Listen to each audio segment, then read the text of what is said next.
الحمد لله وكفى وسلام على عباده الذين اصطفى أما بعد أعوذ بالله من الشيطان الرجيم بسم الله الرحمن الرحيم والذين جاهدوا فينا لنهدينهم سبلنا وإن الله لمع المحسنين وقال النبي صلى الله عليه وسلم الجهاد ماض إلى يوم القيامة أو كما قال عليه الصلاة والسلام صدق الله العظيم.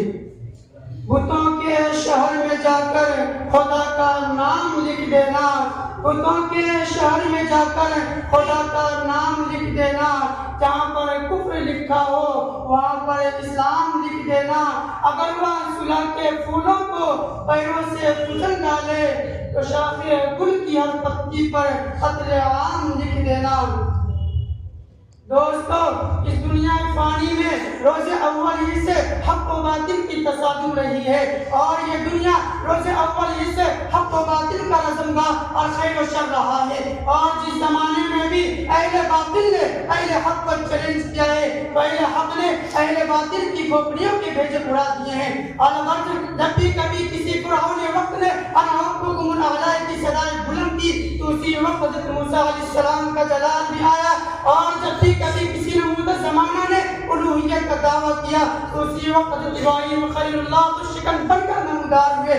جب ہندوستان کی مقدس دھرتی پر ناپاک انگریزوں کا سایہ پڑا تو اس کی دفاع اور اس کی کمزورنے کے لیے ٹیپو سلطان میدان کارزار میں ببر شیر کی طرح کود پڑے.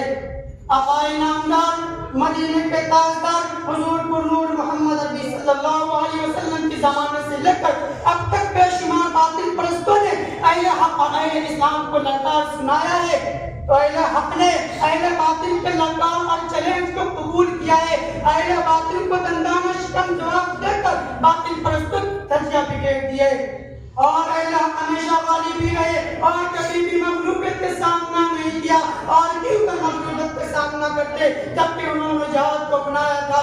جہاد اتنا بڑا اور اونچا عمل ہے کہ جس کا حکم رب العالمین نے قرآن کریم کے اندر دیا. یا ایھا النبی حدث المؤمنین عن القتال، اے نبی صلی اللہ علیہ وسلم آپ مومنین کو جہاد کی ترغیب دیجیے.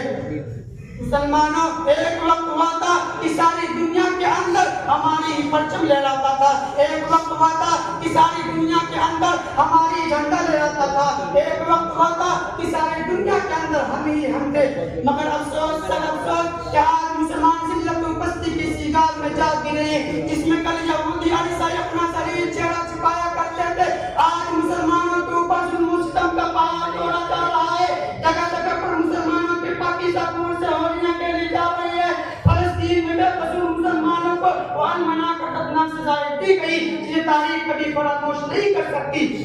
ان درندہ صفت اسرائیلی کتوں نے مسلمانوں کے چھوٹے چھوٹے معصوم بچے اور بچیوں کو یتیم بنا کر رکھ دیا، اور بیک وقت کو مسلمانوں کے پاکیزہ خون سے ہولیاں کھیلی گئی، بلکہ ان کمبخت اسرائیلی کتوں نے مسلمانوں کے چھوٹے چھوٹے معصوم بچے اور بچیوں کو ماں باپ کے سامنے بم بارود کے شعلوں سے جھلسا دیا، اور بعض کے ماں باپ کو ٹوپوں اور تیروں سے کچل کچل کر ٹوٹے ہوئے مکانات کے خندراتوں میں مرغا کی لاشوں کو بچھا دیا، اور چھوٹے چھوٹے معصوم زندہ بچوں کو ماں کی لاشوں پر پوریوں کی طرح اٹھا اٹھا کر پھینک دیا گیا، جس سے ماں کو زندہ سمجھ کر ماں کی لاشوں سے گھنٹوں گھنٹوں ماں کی صدائی لگا کر دم توڑ دیا. مگر ان درندہ صفت انسانوں کو ذرا بڑا رحم نہیں آیا.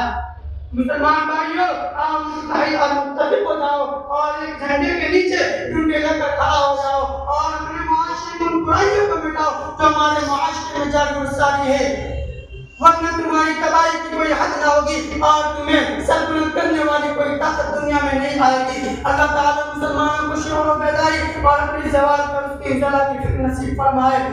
مسلمانوں نہ گھبراؤ، خدا کی شان باقی ہے. مسلمانوں نہ گھبراؤ، خدا کی شان باقی ہے. ابھی اسلام زندہ ہے، ابھی قرآن باقی ہے. یہ ظالم کیا سمجھتا ہے جو اپنے دل میں ہنستا ہے، یہ ظالم کیا سمجھتا ہے جو اپنے دل میں ہنستا ہے. ابھی تو کربلا کا آخری میدان باقی ہے.